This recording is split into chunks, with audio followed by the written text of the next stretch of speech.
Bom, pessoal, bom dia a todos. Então, continuando o nosso curso de eletromagnetismo, na aula passada a gente viu exemplos de determinação de potencial elétrico, né? A gente falou na aula anterior sobre potencial elétrico em relação com o campo elétrico, e hoje a gente pode estabelecer uma relação, né, no caso, pelo menos no caso eletrostático, entre potencial elétrico e energia potencial elétrica. E aí isso também com relação à energia, né, armazenada na parte elétrica dos campos eletromagnéticos. Tá? Então vamos nessa.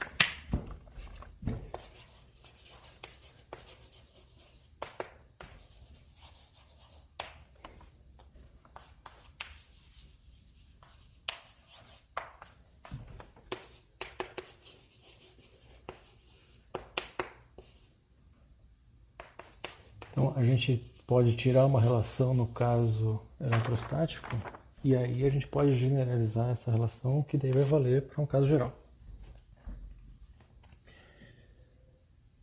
Então, vamos pensar primeiro num sistema em que a gente tenha cargas elétricas e daí, já que a gente tem cargas elétricas, elas podem produzir força umas sobre as outras. Né? E vamos considerar um sistema formado por essas cargas.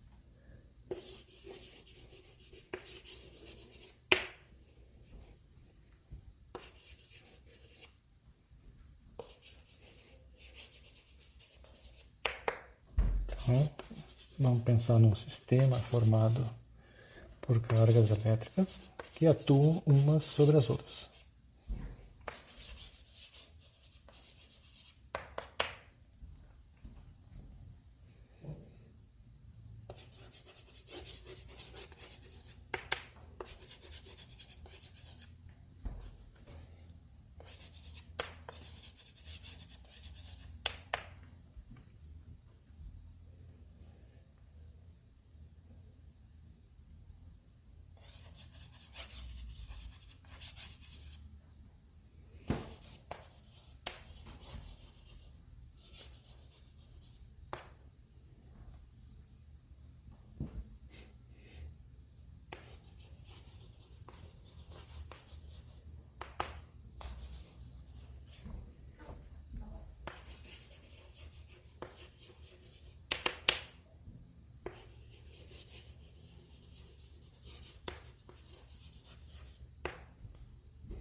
Então, vamos pegar uma dessas cargas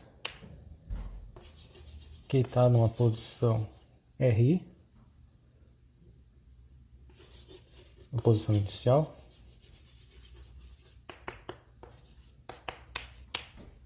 e aí vamos levar ela para uma posição final,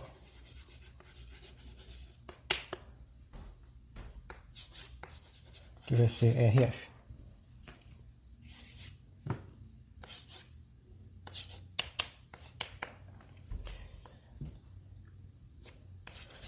Vamos fazer por hipótese esse transporte em equilíbrio, de modo que se a gente está transportando em equilíbrio, né, a ideia basicamente é que você está com uma carga, daí você aplica uma força nela, né, de modo a ser um pouquinho infinitamente maior, né, infinitesimalmente maior do que as forças que as outras cargas estão produzindo. Então você consegue colocar em movimento. Aí você faz com que essa força agora se torne exatamente igual às forças que as outras cargas estão produzindo. Então ela se move em MRU. Então você não tem variação de energia cinética aí na história. E aí você então transporta isso para a posição RF e aí calcula o trabalho realizado pela força elétrica em cima dessa carga.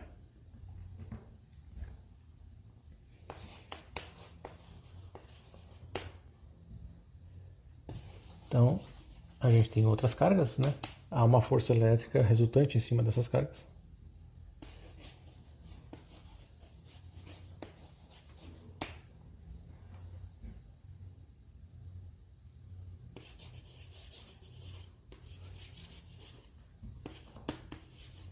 E a força elétrica,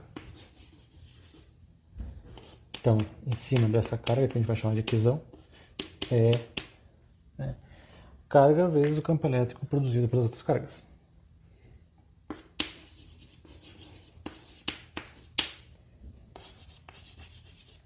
Então aqui a gente está pensando basicamente em cargas pontuais. Primeiro. E aí o trabalho é realizado pela força elétrica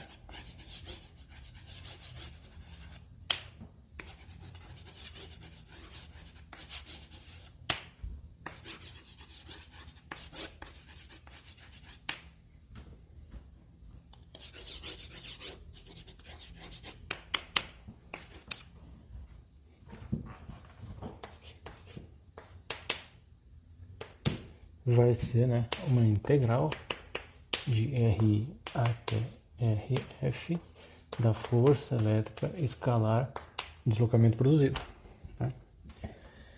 A força, por sua vez, vai ser carga vezes o campo elétrico escalar dL.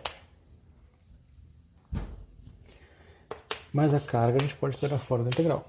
Então vai ser uma integral de RI até RF de E escalar dL. E escalar dL, por sua vez, a gente já viu que isso é menos dV.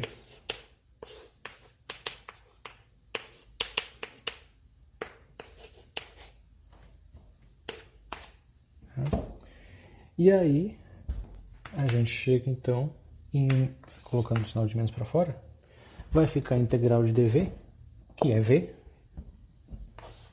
Então vai ficar V aplicado em RF menos V em RI. Ou, resumindo, Q vezes ΔV. Então o trabalho da força elétrica vai ser dado por uma expressão que é simples, na verdade, envolve a diferença de potencial elétrico entre o ponto final e o ponto inicial. Daí você multiplica isso pela carga e troca de sinal. Esse é o trabalho elétrico realizado pelas forças elétricas em cima dessa carga que foi movida. Aí a gente tem que lembrar que a gente está falando do campo eletrostático, a gente está sempre falando de eletrostática, então o campo eletrostático é conservativo, de modo que não faz diferença o caminho que você faz do ponto inicial ao ponto final. E aí a força elétrica, já que o campo elétrico é conservativo, e sendo a força elétrica um múltiplo do campo elétrico, a força elétrica também é conservativa. Como é conservativa, a gente pode falar de uma energia potencial associada.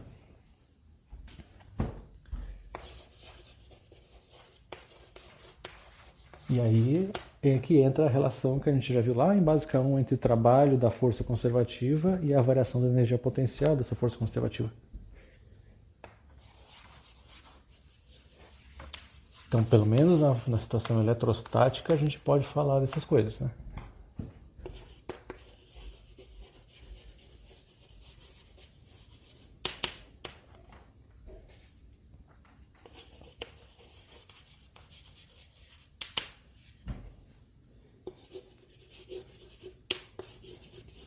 Então, o trabalho realizado pela força conservativa.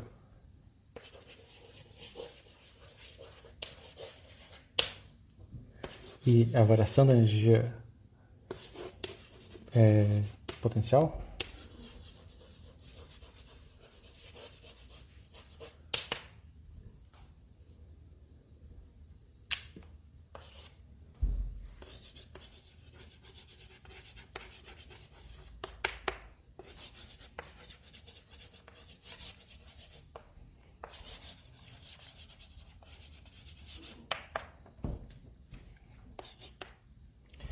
Então, a gente sabe, pensando, por exemplo, trabalho da força gravitacional, variação da energia potencial gravitacional, trabalho da força elástica, de molo, e variação da energia potencial elástica. A gente tem que o trabalho de uma certa força conservativa vai ser menos a variação da energia potencial dessa força conservativa. Então, o trabalho da força elétrica vai ser menos a variação da energia potencial elétrica, né? E aí, usando 22 e 23,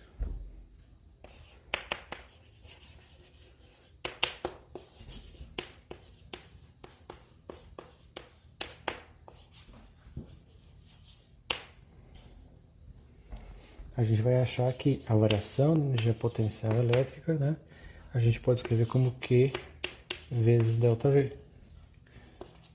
E aí a gente pode escrever também, que na mesma, né, que a variação da energia potencial elétrica sobre Q dá, né, quanto vale a diferença de potencial, né? Então a diferença de potencial é uma energia potencial por unidade de carga, se a gente pensar assim. Se a gente coloca, lembrando aquilo que a gente já falou na aula passada, né? Quando a gente fala de cargas pontuais, normalmente a gente coloca a referência no infinito, de modo que o potencial lá é zero, né? Então, pensando nisso,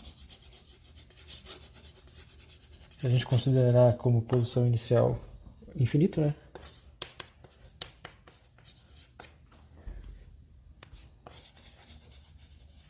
Como sendo a nossa referência,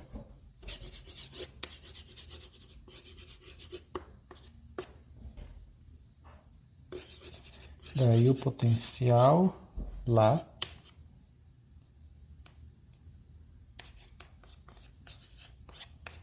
vai para zero, né? E aí a gente pode escrever isso aí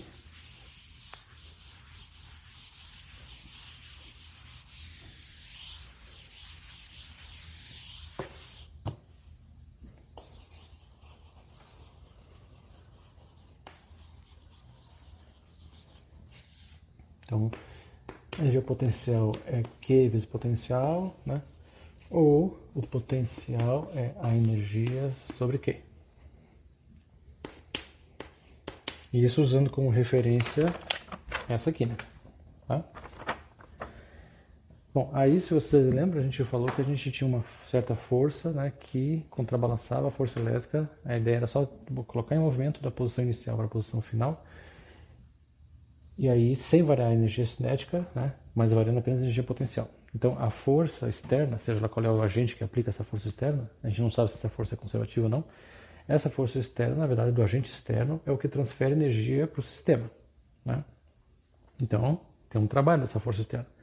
E o trabalho dessa força externa é justamente, já que o movimento se dá em equilíbrio por hipótese, né, é justamente igual ao trabalho da força elétrica com sinal de menos. Então, esse trabalho, na verdade, é o que a gente quer para saber quanto que a gente transferiu de energia para o sistema das cargas.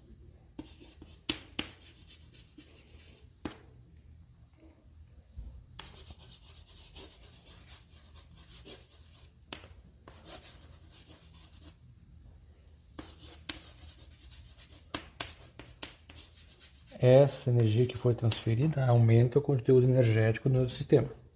Bom, aumenta para mais ou aumenta para menos, né? No caso diminui, né?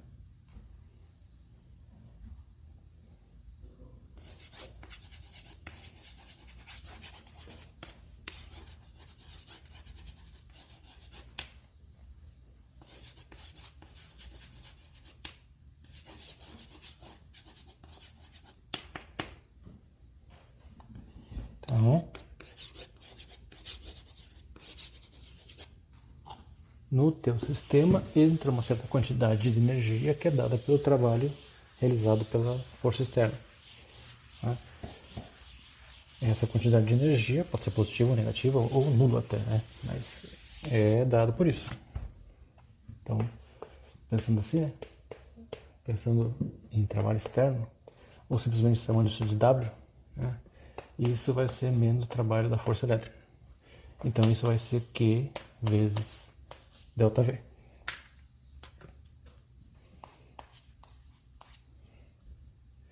E se a gente usar como referência a mesma referência que a gente falou aqui, né, do infinito,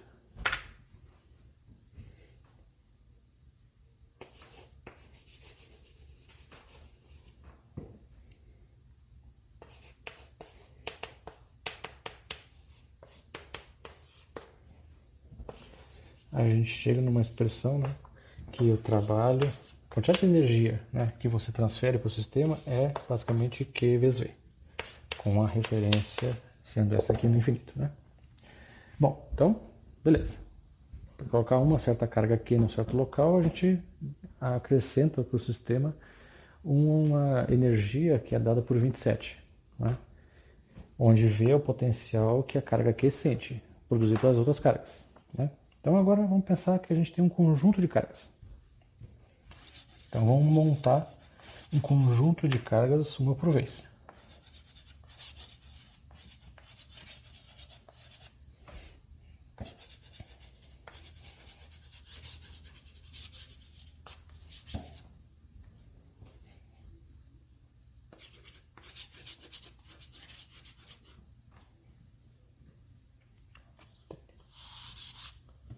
Considere. Então, vamos pensar o seguinte. Vamos trazer a primeira carga do infinito.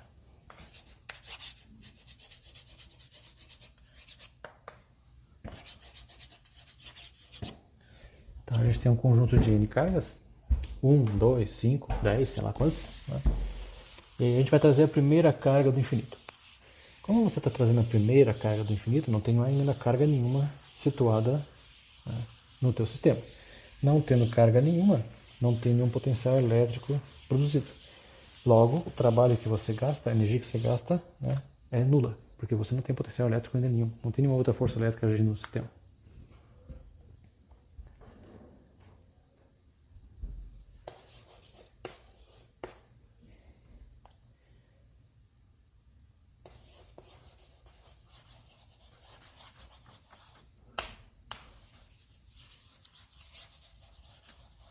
Então, o trabalho realizado, né, ele vale um W1 igual a zero.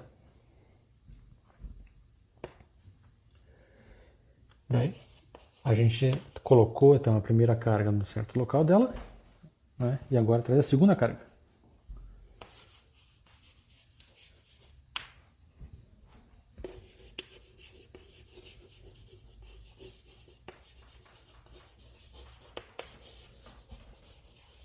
E aí, né, a gente vai ter um trabalho que vai ser a carga Q2 que você trouxe vezes o potencial que a carga 1 faz em cima do 2. Isso vai ser carga 2 vezes algo do tipo 1 sobre 4 πε0, né? É a carga 1 que produz o potencial, posição da carga 2, né? Menos a posição da carga 1, módulo. E aí a gente pode representar esse vetor aqui, né? Esse módulo, usando essa ideia aqui, né? R2 menos R1 dá o vetor R12 e o módulo disso é simplesmente R12. Então, para trazer a segunda carga, você tem um acréscimo em energia que é dado por 28. Daí, digamos que tem mais uma carga, terceira carga. Então, você agora tem duas cargas posicionadas já e traz a terceira.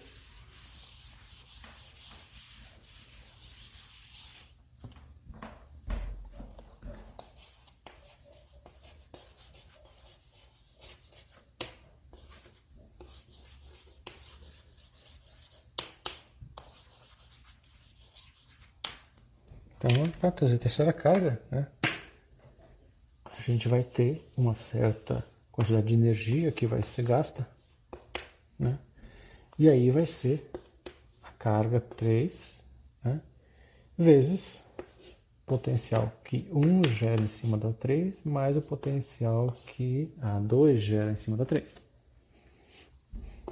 Isso aqui vai ser, então,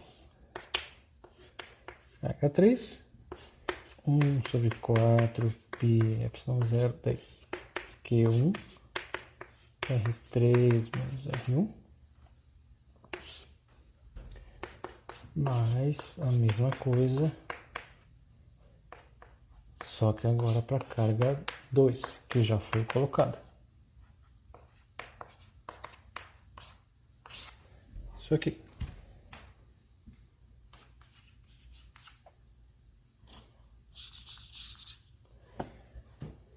Então, o trabalho 3, né, para trazer a terceira carga, ele envolve daí as outras duas cargas agora.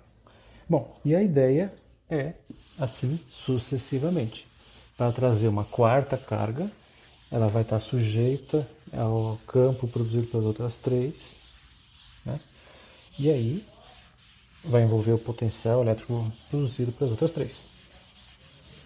Então a gente pode já reunir essas informações, né, e escrever uma coisa genérica. Então, pensando numa coisa genérica, né,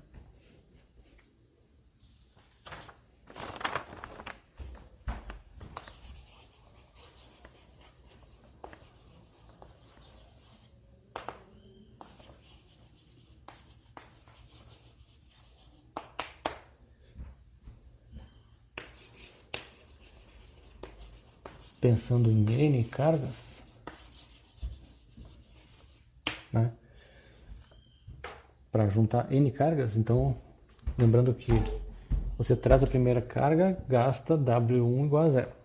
A segunda carga, né, você gasta um W2 igual a 28. Terceira carga, você gasta, né, acrescenta o que já tinha, 29. Então, para montar N cargas, você tem que somar todos os trabalhos que você faz para trazer uma por uma, né? Então, W1 mais W2 mais W3 mais assim vai. Então, a gente vai ter o trabalho total para trazer N cargas, que é o quanto você acrescenta em energia para fazer todo esse processo.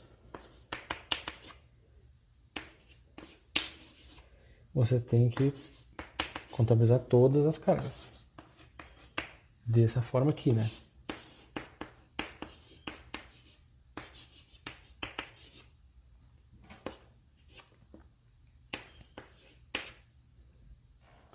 Onde o RJ é RI menos RJ, né? Só para...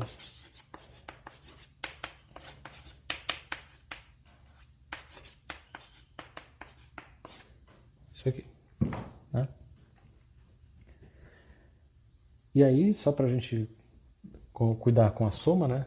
Aqui a gente está pensando que J tem que ser maior que I para você não ter a contabilização do mesmo fator duas vezes, né?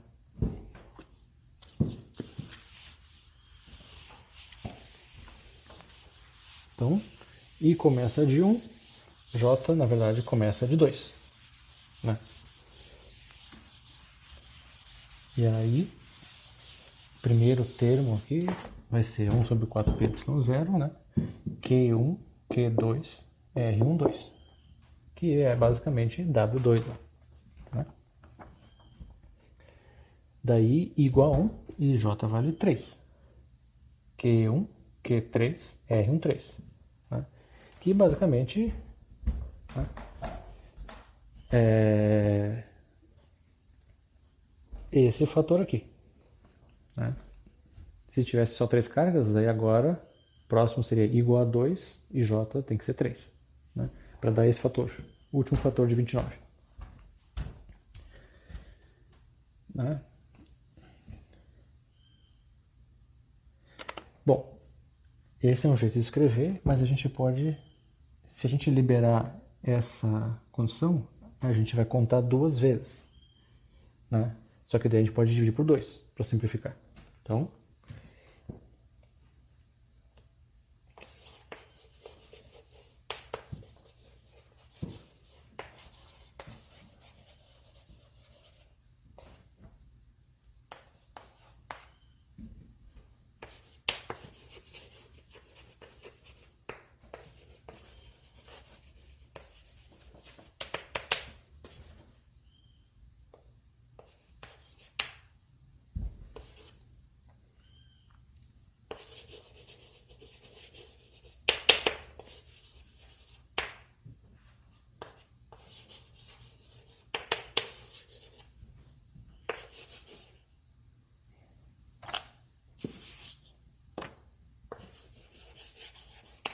a gente vai ter assim,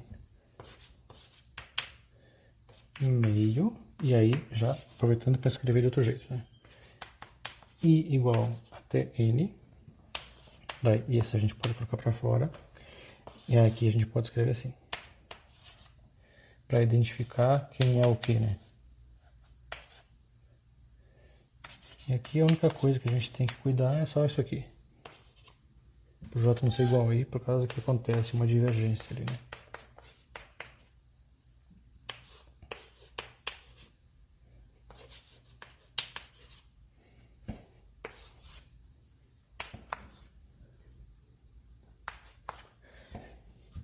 E aí a gente identifica, né, que isso daqui, 1 sobre 4πy0, QJ, uma carga geradora, dividido por RJ, isso daqui é o potencial elétrico que é gerado justamente na posição dessa carga. Isso aqui é V total, né, em cima da carga I, né, que está na posição RI. De modo que a gente consegue simplificar esse negócio aí.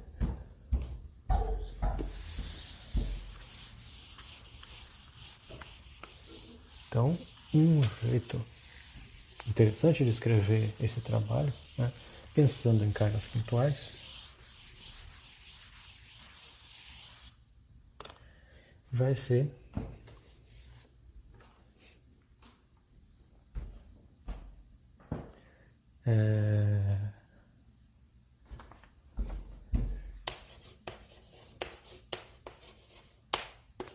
isso aqui. Trabalho meio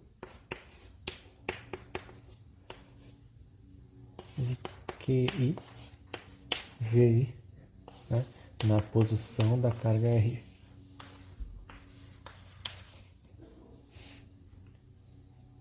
Né, onde o VI, só para ficar claro, é o potencial elétrico total, né?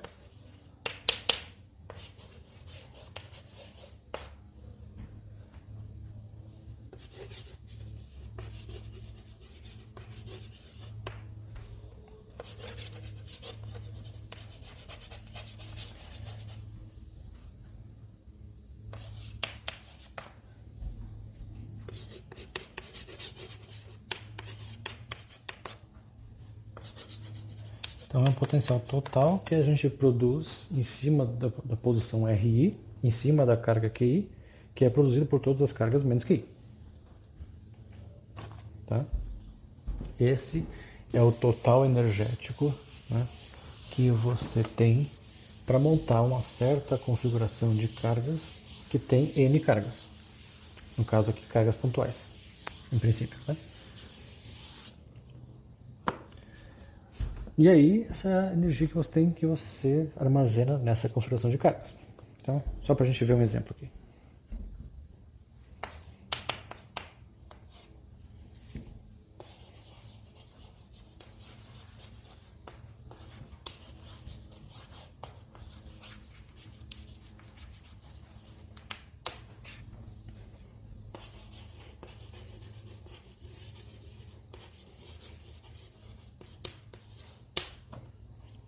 Então, digamos que a gente tem uma configuração de cargas que seja assim.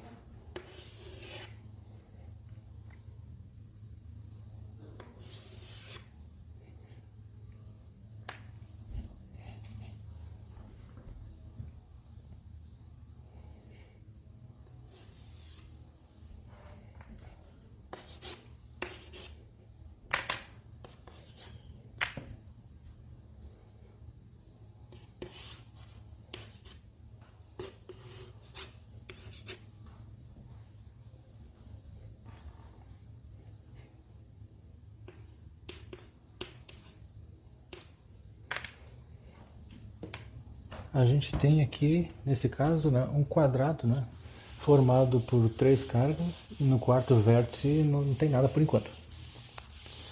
Então, 2 vértices têm cargas Q, um deles menos Q. Dessa forma como está aí. Então, perguntas, né?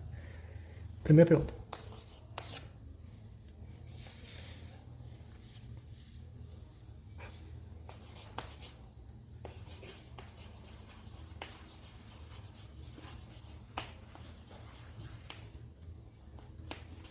Digamos que a gente queira trazer a quarta carga, né? Essa carga vai ser uma carga Q de infinito até colocar ela no ponto P, ali, no quarto vértice.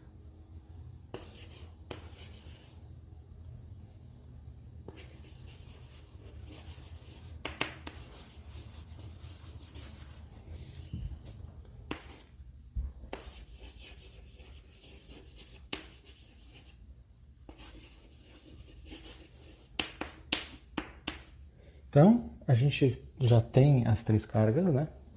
Para isso a gente gastou uma certa quantidade de energia. Não é isso que a gente quer agora. A gente quer saber quanto de energia que a gente gasta para trazer a quarta, né? Então, basicamente, a gente tem que a quarta vai ser trazida sujeita às posições das outras 3. Então, a gente vai ter um trabalho aqui para trazer a quarta, né? Que vai ser a composição de uma carga Q aqui com outra Q aqui, uma carga Q aqui com a menos Q aqui e uma carga Q aqui com outra carga Q aqui. Então a gente precisa, na verdade, das distâncias entre os pontos, né? Então algo assim. Já pensando nessa com essa, né? Então vai ser algo tipo Q quadrado, né? Sobre 4π ε0, tá? ε0a. Isso é Q aqui com aquele que lá. Daí 4πε0a com menos, que é a carga Q aqui com a carga menos Q aqui. Na verdade, esse com esse aqui vão se compensar e é nulo. E aí falta o último, que é 4πε0 e a distância, sendo aqui A e aqui A, ela é um quadrado, isso aqui vai ser A raiz de 2. Então, A raiz de 2. De modo que o trabalho ou energia que eu gasto para trazer a quarta carga, 4πε0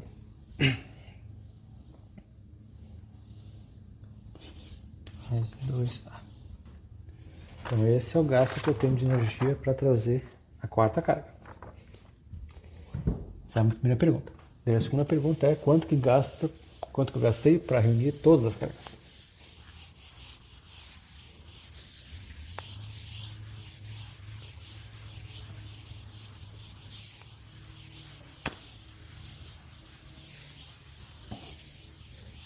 Então, letra B,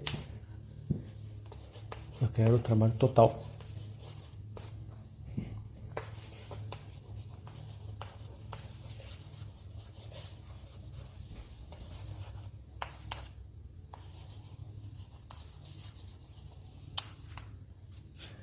Então, para dispor as 4 cargas, né, quanto que eu gastei? Então, na verdade, eu tenho que fazer composições, né, dos diversos pares aí. Lembrando que no caso aqui, né, quando eu trouxe a primeira, seja lá qual for, eu gastei nada. A segunda ficou sujeita à primeira. A terceira ficou sujeita às outras duas e a quarta às outras 3. Então a gente vai ter a combinação dos pares possíveis. Então, por exemplo, né, Q quadrado 4πε0a, né, Q com Q. Q quadrado 4πε0a de novo, que é Q com Q. Q quadrado 4πε0a, que é Q com menos Q.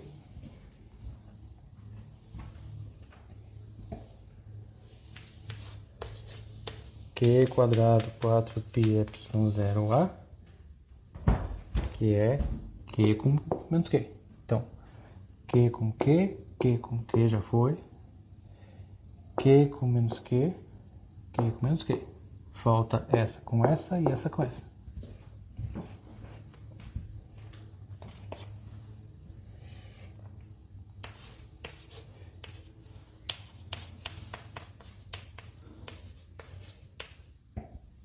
Então, essa composição dessa com essa é positiva e essa com essa é negativa.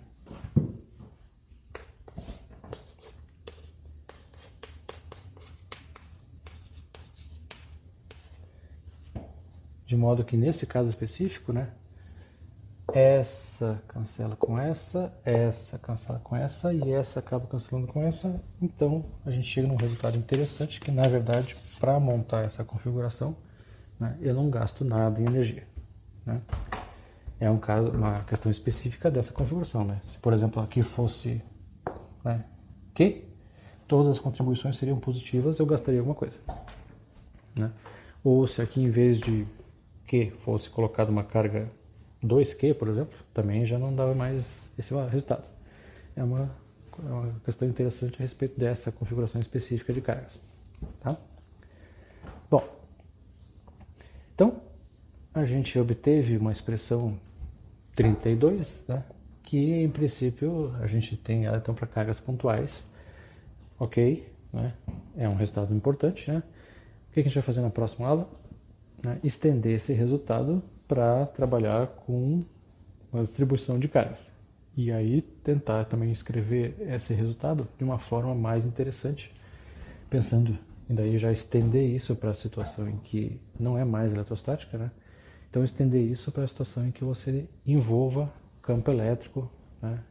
Que aí vai poder ser eletrostático ou não. Tá? Então, pessoal, até a próxima. A gente continua com esse assunto. Tchau!